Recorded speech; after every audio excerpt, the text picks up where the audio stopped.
ሰላምና ጸጋ ይብዛላችሁ የጌታ ቤተሰቦች። ዛሬ መስከረም 25 ዕለተ እሁድ ከሰዓት በኋላ በ10 ሰዓት ጀምሮ እስከ ምሽት 2 ሰዓት የሚያበቃ ታላቅ መንፈሳዊ ዝግጅት በቤተክርስቲያኑ ላይ ተዘጋጅቷል።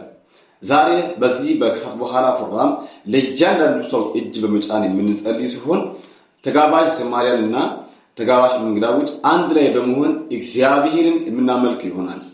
እግዚአብሔር በኃይሉ ከፍ ያለው ነገር ያደርጋል። እኔም የናንተ ወንድም በስፍራው በመገኘት የእግዚአብሔርን ቃል የማካፍላችሁ ሲሆን እግዚአብሔር አምላክ የረጅም ዘመን ቋጠሮና ጥያቄ መልስ ይሰጣል። እግዚአብሔር እጅን በአፍ የሚያስጭን ተአምራትን ዛሬ ያደርጋል፣ ያስደንቀናል። የተለያየ የናንተ ቋጠሯችሁ ሁሉ ይፈታል።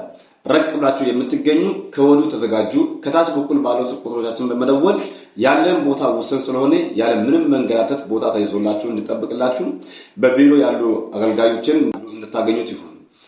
አቅራቢያ ላይ በሐዋሳና አካባቢ ላይ የምትገኙ ከወዲሁ በመምጣት ቦታውን ትይዙት ይሁን። እግዚአብሔር ባላችሁበት ይጠብቃችሁ። እስከ ሰው መልካም ቆይታ ይሁንላችሁ። እወዳችኋለሁ። ወንድማችሁ ፕሮፌት ነኝ። ሻሎም